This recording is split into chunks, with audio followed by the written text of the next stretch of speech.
Hey, welcome everybody. It's really a pleasure and an honor to be with our community again on this webinar forum. And tonight we have the distinct opportunity and indeed a privilege to have with us Dr. Frans Cronje. Frans, welcome to our discussion and welcome to this forum with our community. Chief Rabbi, thank you. It's an honor to be here with you and so many members of your community. I'm really looking forward to it.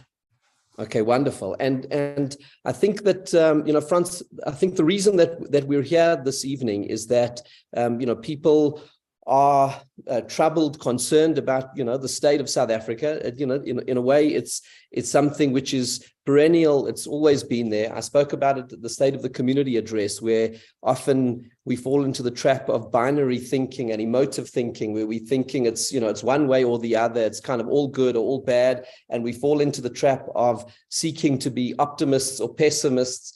And the way I see our discussion this evening is that we're not here to present optimism or pessimism. We're here to look at facts, to analyze the country, to get perspectives, to kind of move beyond emotions and to have an opportunity to rationally reflect. And the reason that I invited you on to do this conversation with me, to discuss this with the community, I think is really because of your background in analysis and being rational about this country and the many years experience that you have had in the field, both of academia and social activism, in your previous position as the CEO of the Institute of Race Relations, which is the oldest and one of and arguably the most prestigious of the great think tanks of our country that went all the way through apartheid and was a beacon and a bastion of liberal values.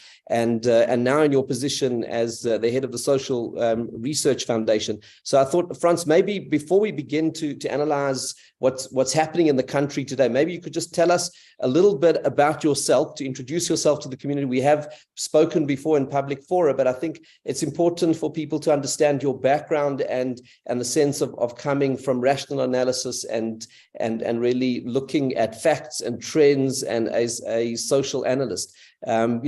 Take us through a little bit of some of your work in the Institute of Race Relations, and then we'll dive straight into the questions which are really on the top of everybody's mind. Yeah, what you said was exactly right, that tonight, let's banish hope and fear, and let's take a hard, cold, clinical look at the data, the long-term trends and their implications, and what they mean for the type of country we could all be living in a few years from today. Now, I am an analyst, essentially, for 20 years almost. I was part of the Institute of Race Relations team, and they are a think tank established in the 1920s, the oldest in Africa, with a very good track record of getting the calls and predictions right.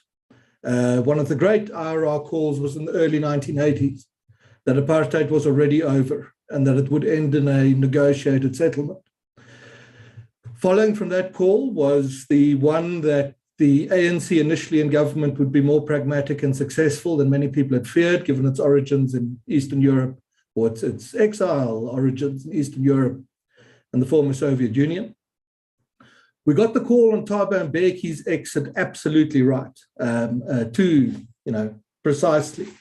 And subsequently, that the country would enter an extremely difficult decade. We got the call right that Mr. Zuma would be defeated and Mr. Ramaphosa would succeed him. And in the face of great skepticism, we made the call that Mr. Ramaphosa would not be a successful reformer. And that was very difficult at a time when the country was deeply in the throes of Ramaphoria and the like. And there were many other calls in history. One of them, important for tonight, is that in 2012, in writing, in print for the first time, we said the ANC will lose its majority in South Africa, and that's going to happen in the year 2024. Now, the reason we got this stuff right is the methodology that we use. There is no optimism in the kind of work we do, and there is no pessimism. It's a cold, hard look at the data that informs a country, a very good understanding of history, and being excellently informed on the ground on what political and business and diplomatic, our foreign guests, service diplomats here, are going to do about the country. And as we go through this conversation this evening, and then you're going to put a few points to me, and we're going to talk about their implications of where the country's going, what your guests need to understand is that same methodology that's in play. There's no guesswork, there's no hoping, there's no dreaming, there's no deep fear, cold, hard calls on what's happening now and what's going to happen over the next, let's say, 3 to 4 years, and perhaps out a little bit beyond that. Okay, so what I think is significant in what you're sharing here is that this has been your life work, is really to analyze history, analyze current events, and particularly in the context of South Africa.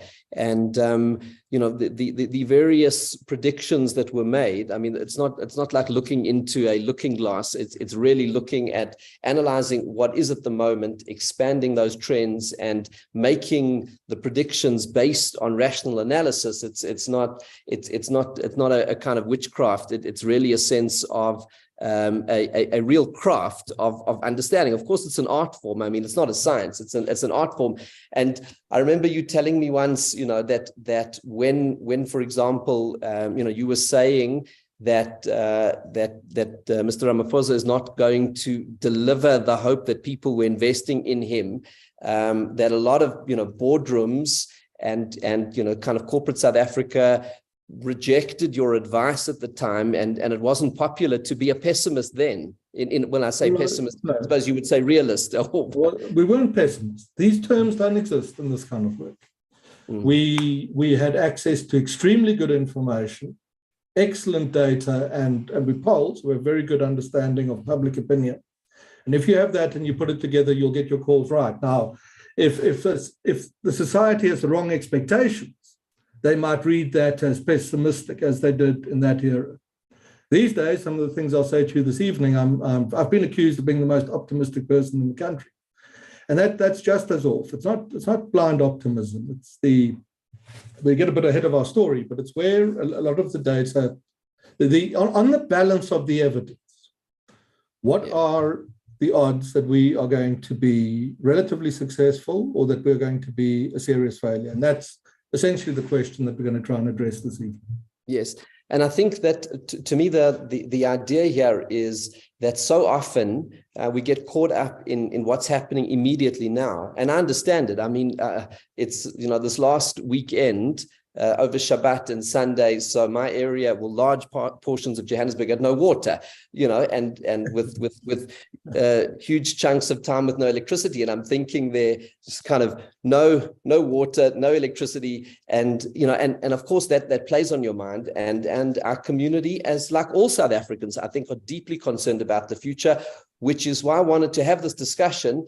And I also want to say to our community that the reason for this discussion is I'm not presenting this platform to argue for optimism or pessimism. I think what's important as human beings and as a faith community, an important faith community living in South Africa, we need to look at the big picture, empower ourselves with understanding and facts. And, in a certain sense, I know I don't really want to draw the analogy, but sort of in the heart of the COVID pandemic, I did a lot of webinars for the community. And those webinars were not about saying, okay, this is going to be fine or it's not going to be fine. We had at the time the tremendous privilege of hearing from Dr. Richard Friedland, who was right in the thick of it, and presenting facts and data so that we could be empowered with that information.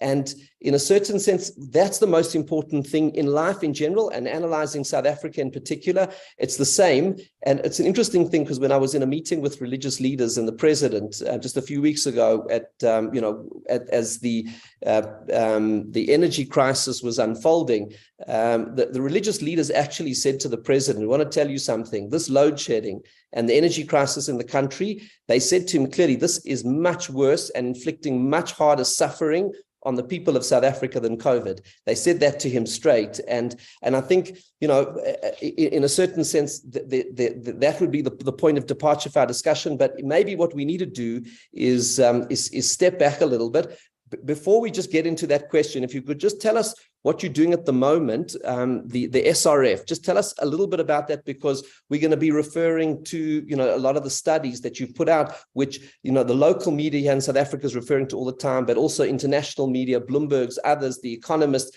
The SRF is now becoming like the go-to place to get real information and analysis of South Africa. Well, it's had a good start. It's a policy group, a think tank in the classical sense of that. It has clear objectives. It gathers a vast amount of information, particularly around public opinion in the country. What are people thinking? We'll share some of that this evening. It's quite heartening. It also understands properly the myriad of very serious challenges that we face. By the time you become a country where the chief rabbi hasn't had a bath for 3 days, things are, they are very, very serious problems. We develop solutions to those, and we share those solutions with senior leaders in business, in the leaders of political parties, diplomats, and leaders in government about what can be done and how it can be done. So that's the dual role. So it's to be a very proactive resource that the key individuals that carry the responsibility now for turning the country around will be able to use in order to make better decisions and ensure better results into the future. And I won't go into the detail of who we talk to and so, but I can tell you that it is pretty encouraging to date. But before we go a bit further, you said something earlier about short-term trends and long-term predictions. And there is a bias that you look at the world around you, and it's very difficult to anticipate a different world to that. And just to kind of set the scene for tonight, and you got some way there, I think it's going to be really useful, is I want you to suspend disbelief for a moment. And let me take you back to August of 1985. And if you're old enough, you know what happened on that evening. If you're a youngster, it's a bit of a history lesson. Pierre Botha was South Africa's head of state.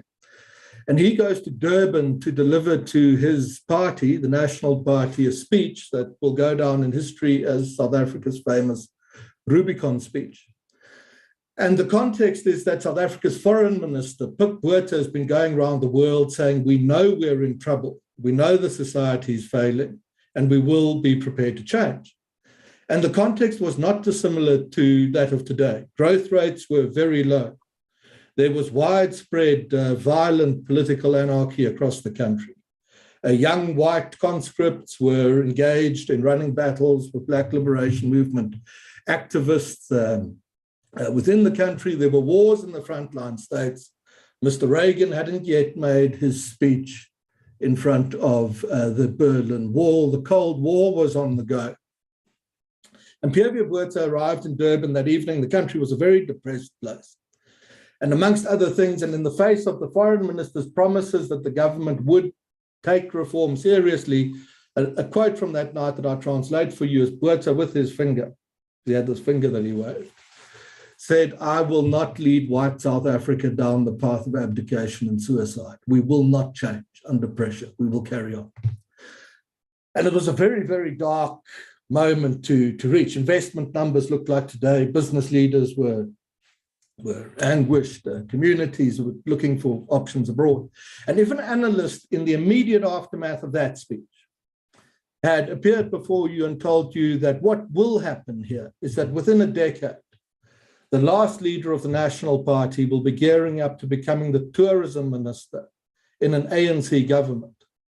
And an ANC government that in its first decade in office will achieve some successes. It will cut debt levels in half, secure a budget surplus, double the number of people in employment. You would have found that very difficult to believe.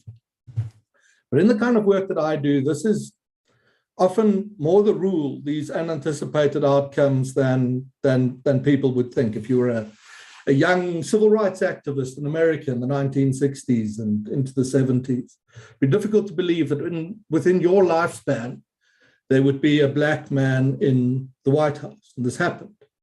And if on the day of that person's inauguration, you turn to someone in the crowd in that long mall in Washington, D.C., and said to them, I think the next person to stand there will be Donald Trump, they would have found that very difficult to believe as well. So as we get into our story this evening, and I tell you where I think the country can go, and it will be a tough, balanced analysis. Bear that in mind, that the short-term trends are never a sound basis for long-term prediction of where we could find ourselves just a few years from today.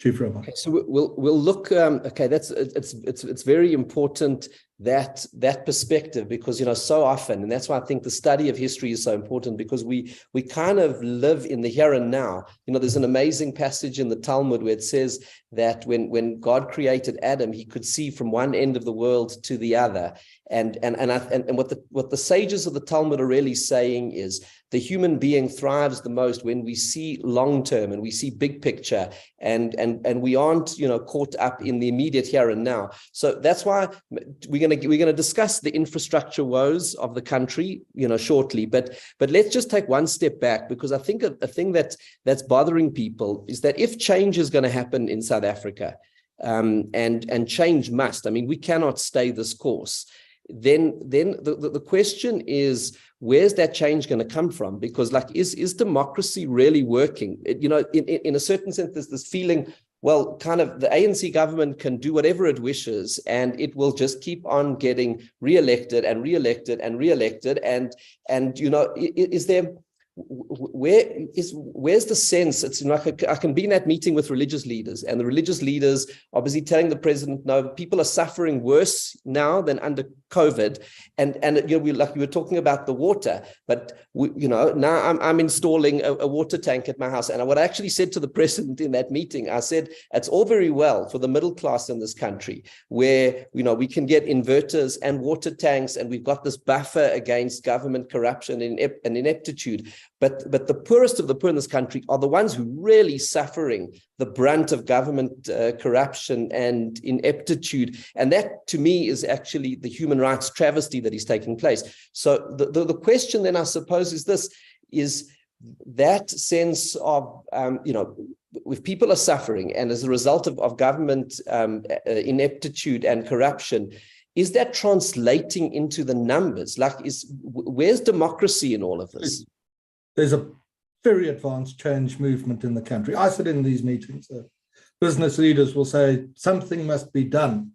There must be a change movement. There is a change movement, and it's led by ordinary people. At its peak, at the end of its first decade in power in 2004, in that election, the ANC got just under 70% of the vote. And it got that because it had governed pretty well in its first decade, done a lot to raise the basic living standards of its supporters. The latest polling today puts ANC support at closer to 40%. It's perhaps now, in fact, and this isn't a prediction for the next election, because a lot of things can change and we're amidst very deep load shedding, it's probably at this time polling in the high 30 percentiles. Another piece of data that I know the origins of, they're not mine, appeared in the press about 3 weeks ago, suggested that the Democratic Alliance was 10 percentage points behind the ANC now. And I think those were pretty good numbers. And they're not predictions of the election a year from now.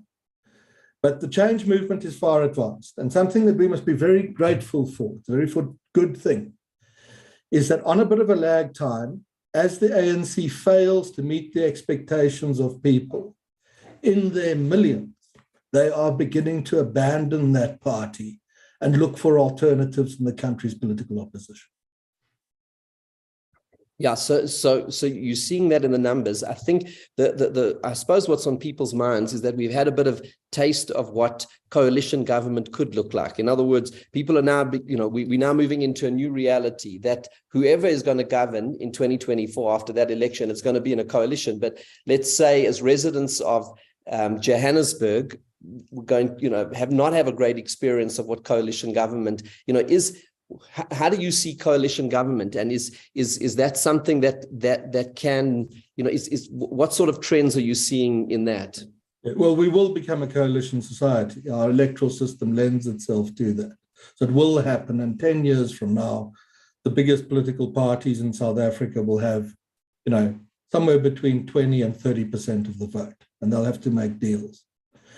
This is a very different world compared to the first 400 years of South Africa's kind of modern age or development. For the 400 years to today, one major player, whether the colonial British or later the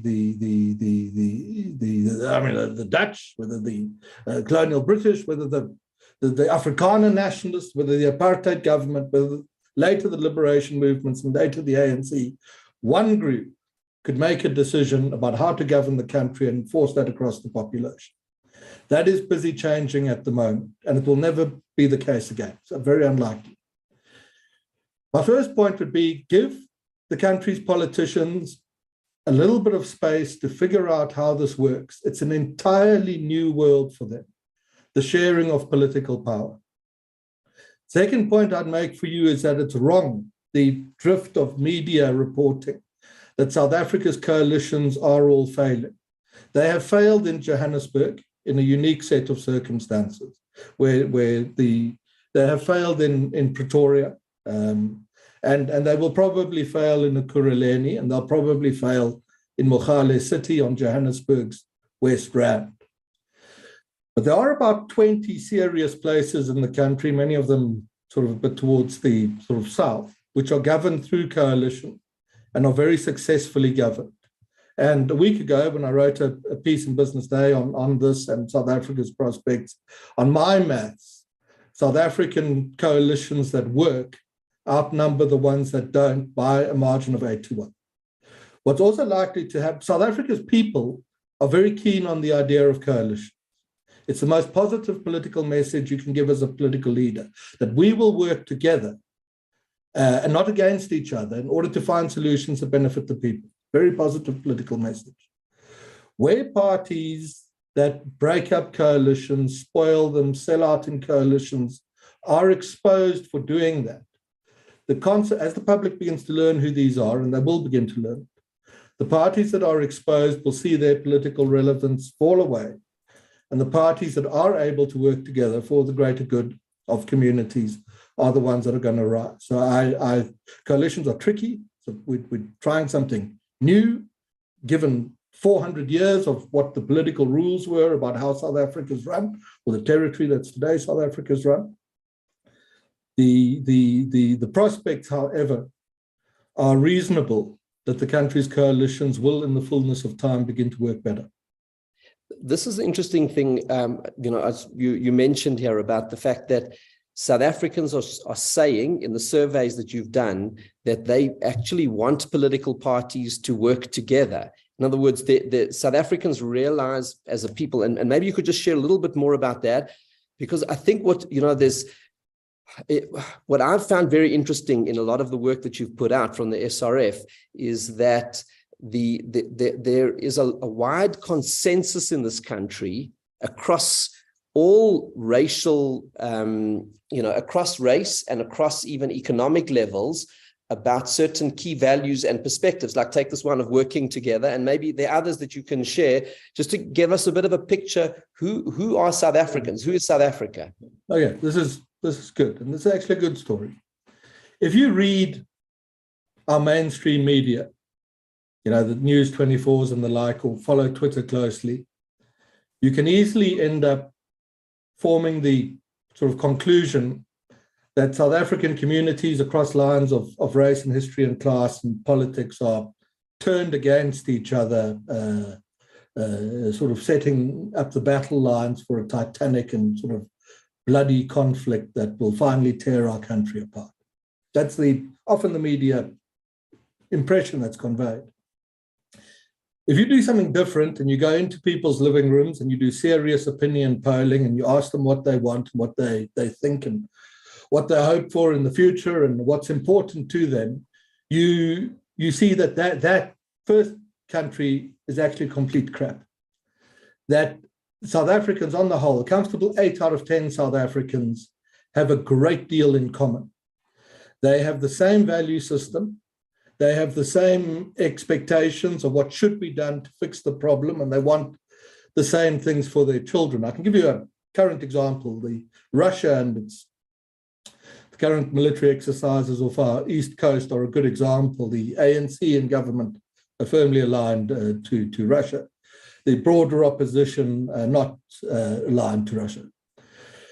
We are South Africans. If you could go and live and work anywhere in the world, where would that be? And we gave them some choices: Western democracies, the US, the UK, Germany, etc.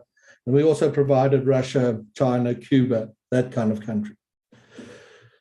By a ratio of 6-1, South Africans pick Western liberal democracies as the kinds of countries they want to live in. That number is roughly the number for the DA support base, roughly the same number for the ANC support base. The differences are marginal. If you test further opinion, let's say something like black economic empowerment policy, which on the whole has been deeply destructive to investment, it's become a fig leaf for corruption, etc., etc. There's a view that the policy can never be altered because so much of the ANC support base is attached to it. That's wrong. The ANC support base now splits 50-50 on the question of whether BEE as a policy should be abandoned or not.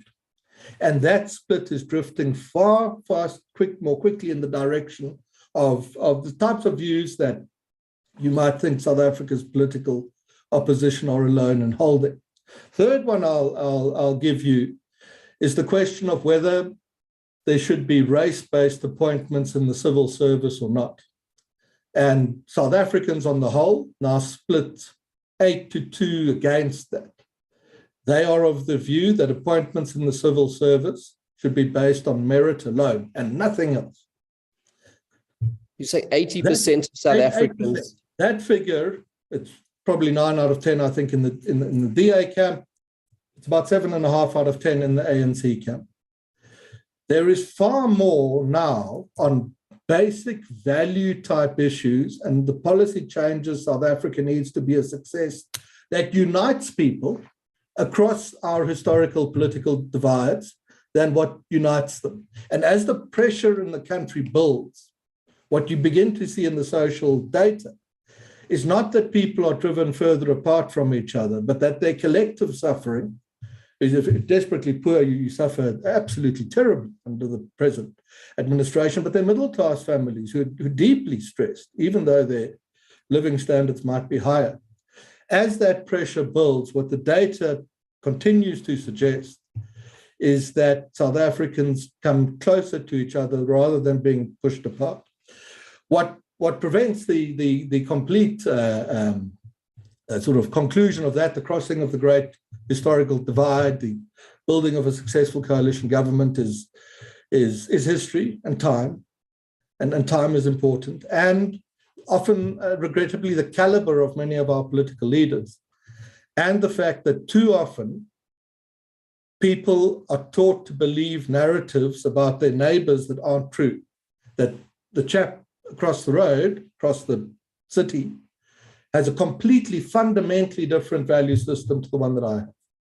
And it's not just recent data, but 20 years of doing this stuff. And I was taught by a very great social scientist called Lawrence Schlemmer.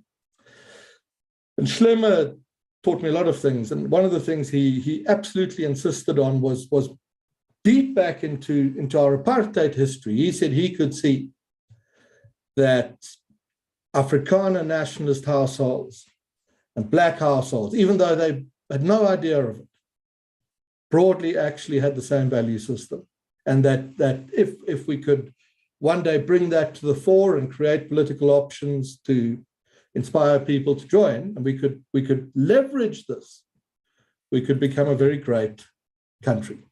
And I think it will be very difficult. It's not assured we'll do this, but there is a let's look at that. I want to, because I'm watching here the chat line, and the questions which are coming in are questions relating to, what about an ANC-EFF alliance that will, which is now governing Johannesburg, and then actually, is the scenario for 2024 that they're going to form an alliance, that they'll get more than the 50%. And then, in fact, under an alliance like that, the country will then get significantly worse. So before answering just in terms of ANC-EFF alliance, and I know you'd written about a potential ANC-DA alliance, you've also spoken about the prospects of, this broader coalition alliance, which is governing, successfully in a number of municipalities.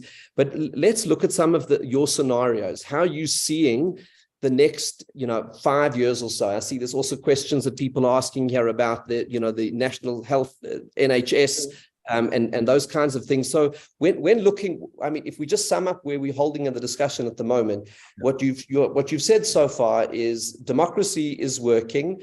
There is, by and large, a shared set of values among South Africans across races in many different areas, not obviously in all, but in many different areas, and that the country is fluid and that everything is to play for. But now, with everything to play for, it could go in a whole lot of different directions. So if we're looking now at the next 5 years, say 2024 election, then there's the municipal elections again in 2027, then the next general election again in 2029. When you're looking over the next 5 to 6 years, how are you seeing the scenarios? And are there factors that can hold the country together? And what are the scenarios over the next 6 years?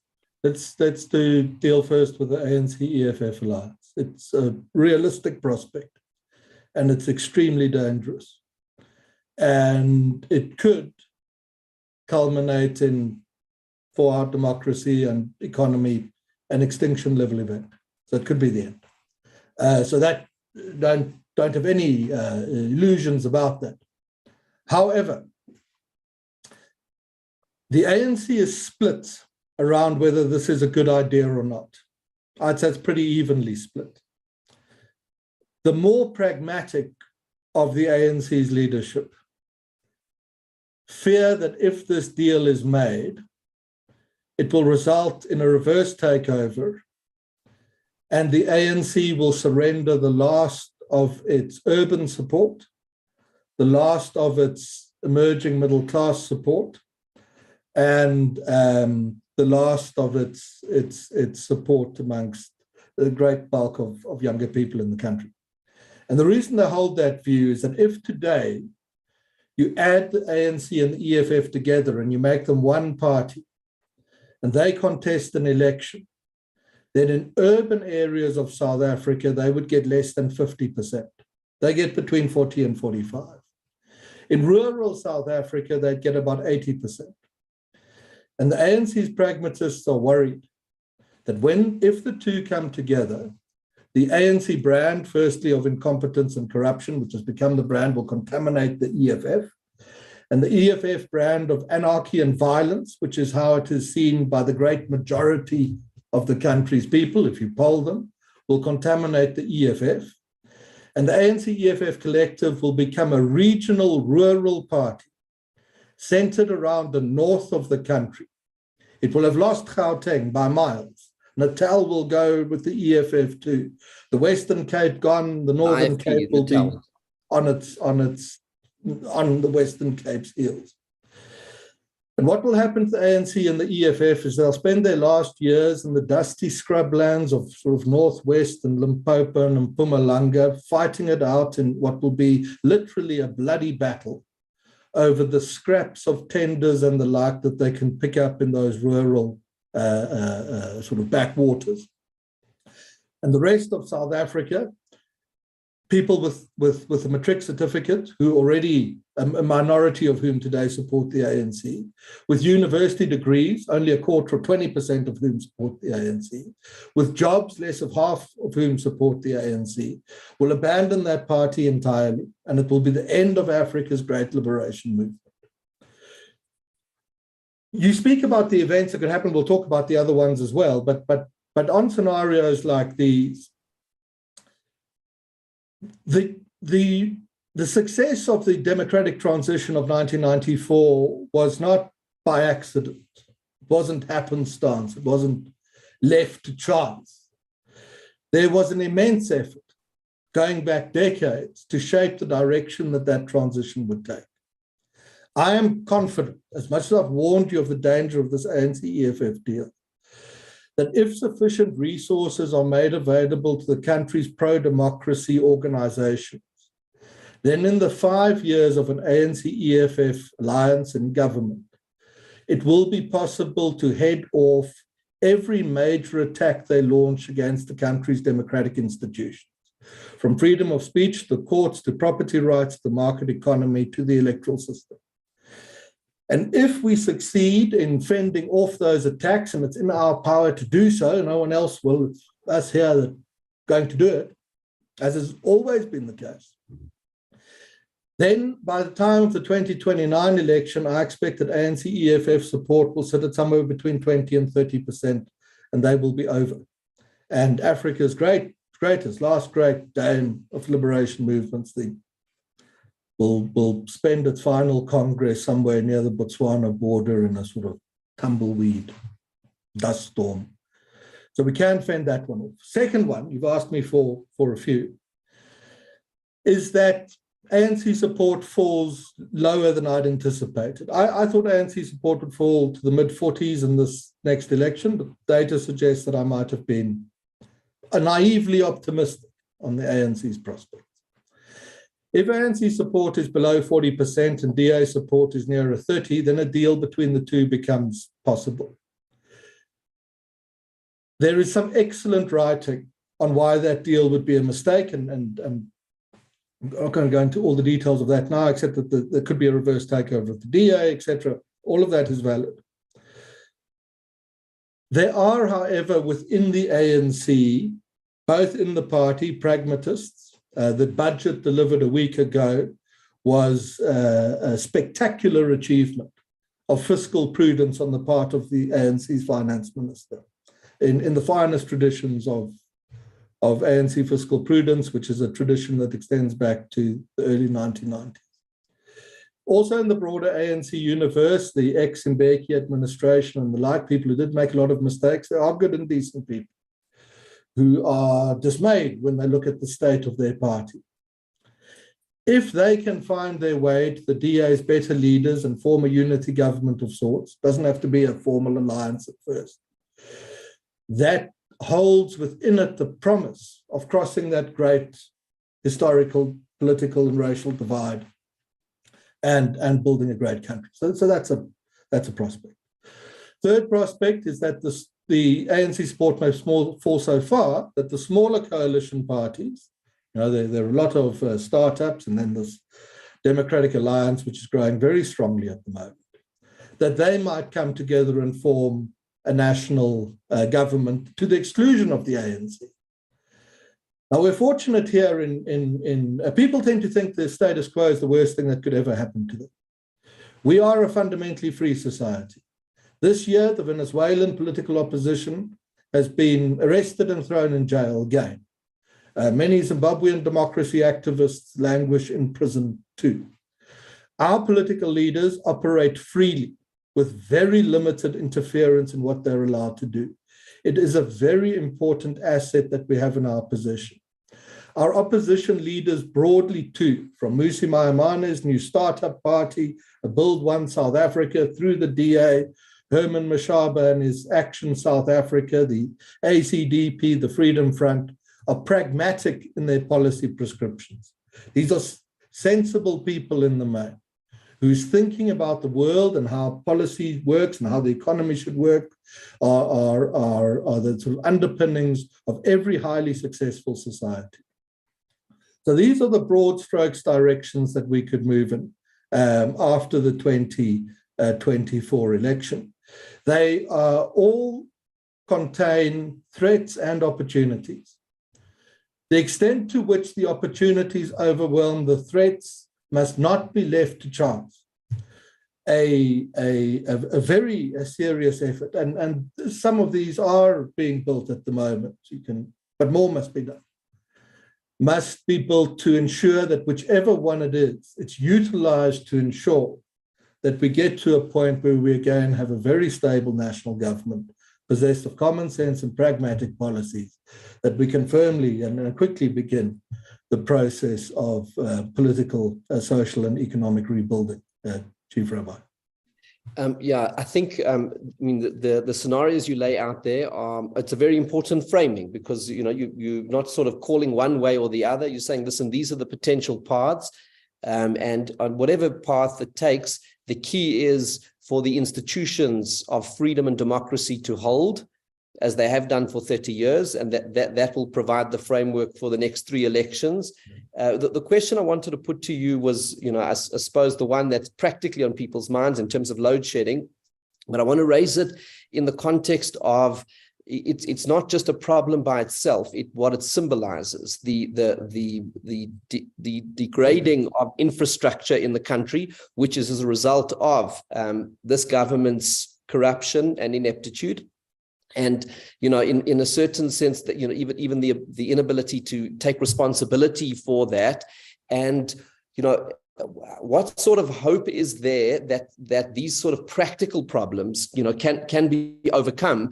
We're talking here kind of the long-term 6 years, which I suppose in the sweep of history is very short, but people are also thinking day-to-day life. The economy's got to grow. There's poverty. People are battling to make ends meet. Middle-class families are battling to keep up. I know that in the Jewish community, there is a growing sense of many people who can't come out at the end of the month because, what's happening is this: you cannot rely on government services for anything. So therefore, it's private security, private education, private healthcare, and now people have to provide their own electricity and water. So there is real anxiety about sort of coming out, and anxiety about basic infrastructure needed to live. How do you see that in these sort of scenarios and trajectories?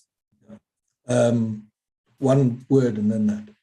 A sort of rule of the dark arts of strategic political communication is that if you want to harm your political rival, you must depress their supporters.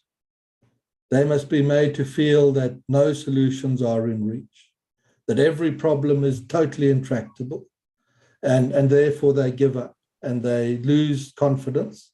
They become deeply negative, and then they're less likely to turn out and vote or protest or anything of that until they get desperately hungry. And we're not there yet. Load shedding is a strange problem because it shouldn't really be. Some technical stuff. We produce in a peak hour of any particular day about 23,000 megawatts of electricity. So 23,000 is what we produce at the peak point of a day. 1,000 megawatts is equivalent to one stage of load shedding. So if we're at, I don't know what we're at now, 4, 5, 6, or 21, or whatever, it's terribly bad. Let's say we're at stage 5. What that means is that 5,000 megawatts of load have had to be taken away because we don't produce enough to meet it. And instead of producing 23,000, we should therefore have been producing 28,000. If we buy enough diesel to run our gas turbines, we will add about 2,000 megawatts to the grid, take away 2 stages of load shedding. I'll count them for you here. Once the Koeberg nuclear plant has been properly refitted, probably within 15 months, we'll take away another stage of load shedding. It's not a very technical term, but if we hack the chimney off at Kusile, the power station, we will win back another 2 stages of load shedding. Now we're sitting at 5. If the efficiency at which Eskom's broader coal infrastructure operates is improved by just 5%, 5% improvement. So buy proper coal instead of this mixture of rocks that are thrown into furnaces, we'll win back another 2 stages of load shedding. I haven't even got yet to private provision on people's roofs, the building of renewable infrastructure or anything of that nature. It is dead easy within 12 months to have load shedding down to stage 0 or perhaps stage 1 or so, which relative to what we've lived through today will be very little. On a 5-year view, If a third of Eskom's coal stations are refurbished, which means they are properly serviced and the broken parts are replaced with better ones and they are fed proper coal and put back into operation, the effect of that will be to add between 10 and 12,000 more megawatts to the grid, which I and my very excellent SRF colleague Gabriel Macon calculate will be sufficient to put South Africa in reach, how's this, again, of hitting an economic growth rate of 5% from an energy perspective. There'll need to be other policy reforms and the like on the go at the same time. So some of these problems seem, when you read the sort of popular media analysis of them, are totally intractable. It's kaput. We will never see electricity. You know, we had electricity in Kimberley before there were electric lights in London. We were the first in the world, we'll be the first to turn it all off as well. So these problems have solutions. When will the government implement these solutions? The present government of Mr. Ramaphosa and his cabinet do not have the capacity to do it. Their sense of inner self-confidence is so destroyed that they don't have the drive to get up and do it, and they will never do it. The same call I and my former colleagues made on Mr. Ramaphosa 5 years ago. The inflection point towards changing that will be when the ANC's electoral majority is forced to below 50%, and South African politicians are forced to come together to make pragmatic compromises to turn the country around again. That is the first realistic reform threshold that the country has seen since it last needed one in the 1980s. And it is a reform threshold that is just more than a year away. It is not assured that the country's political leaders will seize the opportunity. The risks are severe that they will mess it up again and perhaps again. But you're right in what you said earlier. What I say to my clients, if South Africa's democratic institutions hold up as one factor, and public opinion remains as sensible as what it is at the moment, then it is inevitable that in the fullness of time, the two forces will come together and we will have a more pragmatic government again. The greatest risk we face in getting there is that extinction level event, where extremely dangerous and ruthless political operators temporarily seize control of the country and snuff out its democracy. And if we're able to prevent that, then I think on the balance of the evidence, not hope, fear, the odds remain good that we will find a political way through and a solution and the rebuilding that comes thereafter, and perhaps then look back at the present moment in the same way that people who lived through the events of August of 1985 are able to do, Chief Rabbi. Yeah, I think that brings our discussion to a very nice conclusion. At kind of ending where we started with that moment in 1985, which is so clarifying. I've seen there's so many questions that have come, and what I've learned from this is that there are a lot of things on people's minds, and this discussion for me personally has been very illuminating.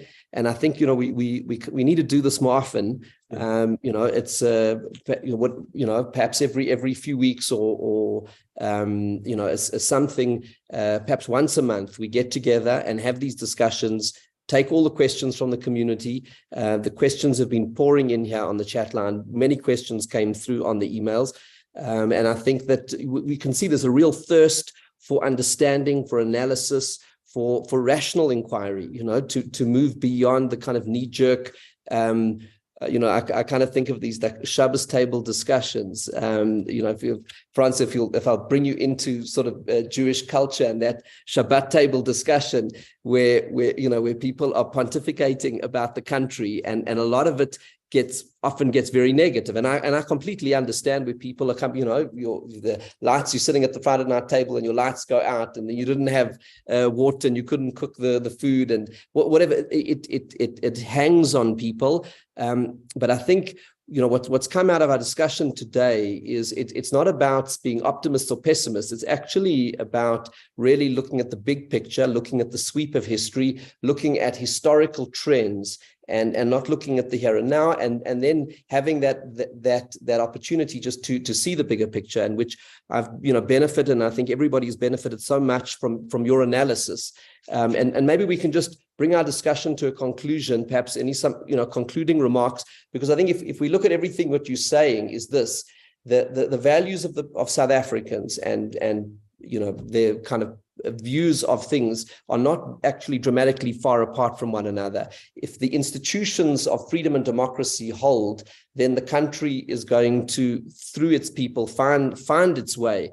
And maybe just a final comment here on the robustness of the democratic institutions of freedom and constitutionalism in South Africa. It's because, as you mentioned, in your view as an analyst, looking at the trends over the last 30 years of freedom and democracy and before, are these institutions holding, and will they hold? And let's, I think, bring this conversation to, maybe those can be, and if there are any other final comments that you would like to share, and then we can wrap up and hopefully, do this regularly. This is a perilous moment, undoubtedly, and requires very serious thinking about, if you're an individual, a family, business, what will you do?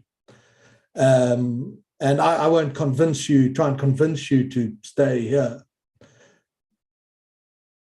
What you'd find helpful to do is to have access to very good information about what is happening and why it's happening, and what is likely to happen next, and then to put yourself in a position where you can make an informed choice about whether there are better, safer prospects in other parts of the world or other parts of the country or of that nature, and the timing around that decision.